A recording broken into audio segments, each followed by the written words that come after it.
Em Brasília, muita chuva. Aquela chuva que estraga o cabelo, né? Que deixa a gente meio assim, com aquela cara descabelada. Mas o importante é que essa chuva não mata a vontade de falar, de fazer esse vídeo pra você. Acho que dá, né, gente? E hoje nós vamos tratar de um assunto que às vezes a gente confunde muito, ou se perde, ou a gente nem presta atenção num aspecto muito importante. Vem comigo? Você participa de algum projeto social? Você doa o seu tempo, recursos, nas diferentes necessidades que a gente vê nesse mundão afora? Você pode dizer, ah, Noemi, eu cuido de um sopão de rua tal. Nós distribuímos sopa quente no inverno e nós cuidamos das pessoas que estão passando frio. Outros podem pensar nas inundações de final de ano, né? Chuvas, então há muitas doações. Você pode participar de visitas a doentes, a orfanatos, visitas a asilos. Nossa, a gente pode identificar muitas ações importantes e que, graças a Deus, temos pessoas dispostas a realizar. Mas podemos resumir o nosso cristianismo em boas ações? Cuidar dos necessitados, do pobre, miserável, do doente, tudo isso é essencial, é muito importante. Traz alívio ao sofrimento de muitas pessoas. Mas eu gostaria de tratar de uma questão para pensarmos. Você tem alguma coisa boa mesmo para oferecer para as pessoas? Noemi, como assim? Eu tenho muita coisa, eu sou uma pessoa rica, tenho posses, eu posso dar muitos recursos para diferentes necessitados. Eu sou uma pessoa muito talentosa, eu tenho muitas habilidades para poder oferecer serviços para alguém. Sim, eu acredito. Podemos realizar muitos feitos, só tem um probleminha. A gente pode ajudar, mas não conseguimos dar fim ao problema, percebe? Até porque você e eu temos as nossas misérias. Quem aqui não tem alguma forma de sofrimento? Então podemos entender que o que você leva a alguém é uma forma de paliativo, para ajudar, amenizar, algo temporário também. Ajuda no problema? Ajuda. Resolve? Não. Não se precipite no seu raciocínio. Vamos desenvolver mais? Nesse sentido, nós começamos a entender que é preciso um elemento essencial nessa equação. Algo que não provém de você e nem de mim. Vou dar um exemplo simples para a gente concretizar esse raciocínio. Deus me concedeu a feliz oportunidade de participar do grupo dos Doutores da Esperança, aqui de Brasília. São várias equipes que realizam um trabalho nos quartos de hospital, nos corredores. Eu participo como palhacinha, clown, com uma parceira, minha amiga Renata, minha grande amiga. Beijo para você, minha amiga. A gente faz uma dupla, né? Doutora Julieta e doutora Fitilha. Nós entramos nos quartos e o que a gente faz? Tentamos tirar aquele paciente, o acompanhante, daquele clima de quarto, daquela ansiedade, da cura, daquela espera, do sofrimento. Então a gente tenta por alguns minutos tirar a atenção e a mente deles daquele clima. Nós tentamos trazer alegria, fazemos alguma graça, interagimos, conversamos, não é? Cantamos. E a gente vê uma resposta muito positiva, né? Normalmente eles gostam muito, eles agradecem, ficam felizes. Nesse último domingo nós visitamos uma pediatria Sabe, ver aquelas crianças sorrindo para você, aquelas crianças que estão numa cama. Uma delas pediu para a gente retornar lá, porque ela não queria que a gente fosse embora. Porque durante a visita, a alegria vem. Eles se esquecem daquele quadro todo, mas tudo dura alguns instantes, alguns minutos. E aí, como é que a gente resolve? Em seguida, a dupla de palhacinhos sai do quarto e entra um dos componentes da equipe com uma boa palavra a respeito de Deus, a respeito de esperança, lê um verso da Bíblia, né? Apresenta àquela pessoa no leito e ao seu acompanhante um Deus que é capaz de solucionar todas as coisas. Um Deus que é capaz de trazer uma alegria e uma paz que nós não conseguimos. São alguns minutos. E um terceiro ali faz uma prece, pedindo para que Deus traga o conforto, a sua paz, a alegria, a cura. E aquele paciente recebe nesse momento algo de mais precioso que ele pode ter. Se ele não conhece a Deus, ele passa a conhecer esse Deus incrível. Se ele conhece, mas está lá abatido, o coração dele se enche de esperança nesse Deus.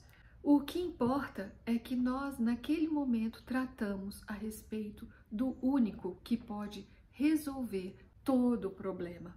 É muito diferente, porque quando nós apresentamos apenas momentos de alegria, assistencialismo, atenção, dinheiro, sem colocarmos o doador de todas as coisas, quem realmente pode resolver e sanar o nosso problema, perde o sentido, não preenche o coração. A fome vai voltar, né? A necessidade novamente vai aparecer enquanto estivermos aqui. E você, como cristão, entenda bem, meu querido, você só tem assistencialismo para oferecer?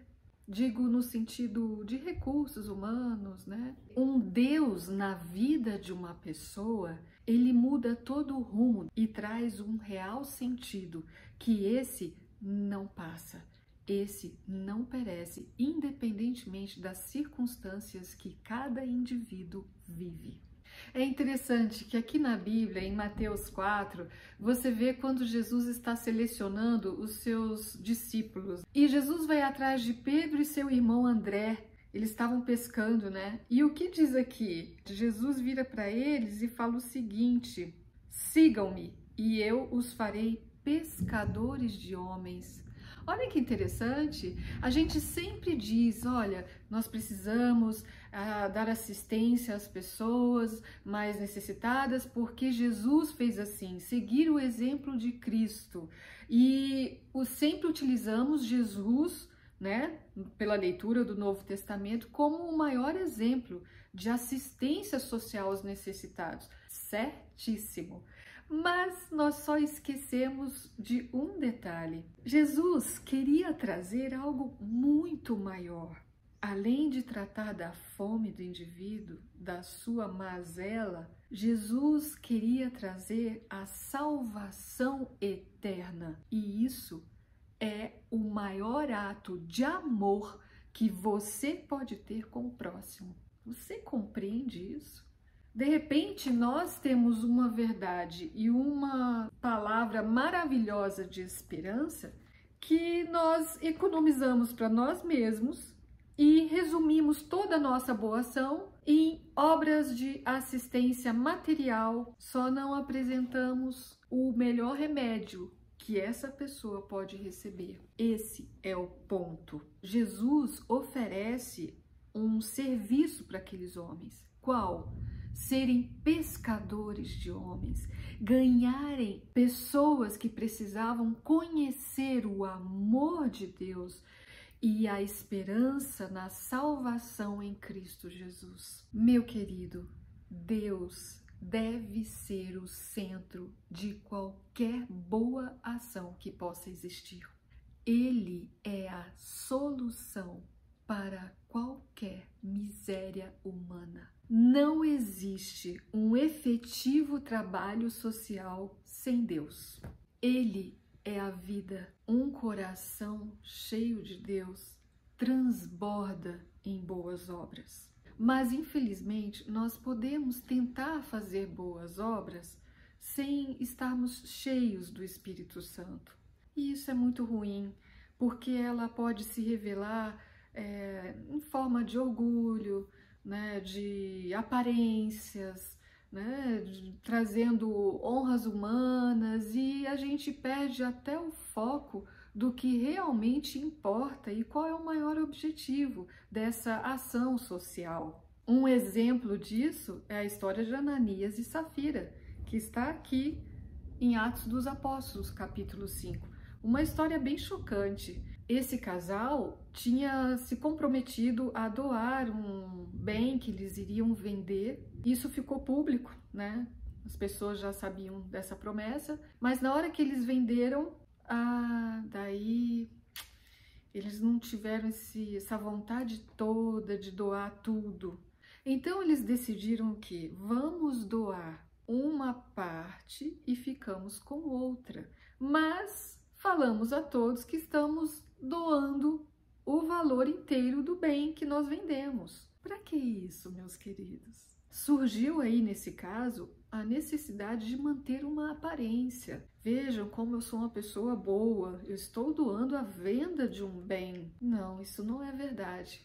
Essa história mostrou dois corações corrompidos. Quando uma boa obra é feita sem a verdadeira fonte de amor, inspirando os nossos corações, movendo os nossos corações, de nada vale, porque quem trabalha para o outro também cresce, também ganha nisso. Aliás, muitos dizem que ganha até muito mais, sai muito mais feliz, sai muito mais completo por ajudar o próximo, não é? Faz bem a quem ajuda. Nós podemos ter a maior ilusão a respeito de nós mesmos quando nós entramos num serviço social sem a presença do Espírito Santo, sem o nosso motivador para tais ações. E podemos entrar num quadro de ilusão mesmo a respeito da nossa própria salvação. E isso é muito sério. Daí vem aquele verso na Bíblia, né, que Jesus, quando estiver voltando, vai olhar para muitos que vão dizer a ele, mas eu fiz isso, eu fiz aquilo outro. E o que Jesus vai dizer para eles? Não vos conheço. O doador de todas as bênçãos que nós temos nessa vida é Deus. Tudo de bênção e de bom que você tem e que você tem para dar vem de Deus. Sendo assim, o que de melhor você tem para doar a alguém, se não comunicar a outras pessoas a respeito desse Deus? Imagina, tem pessoas que não conhecem esse Deus. Você já parou para pensar nisso?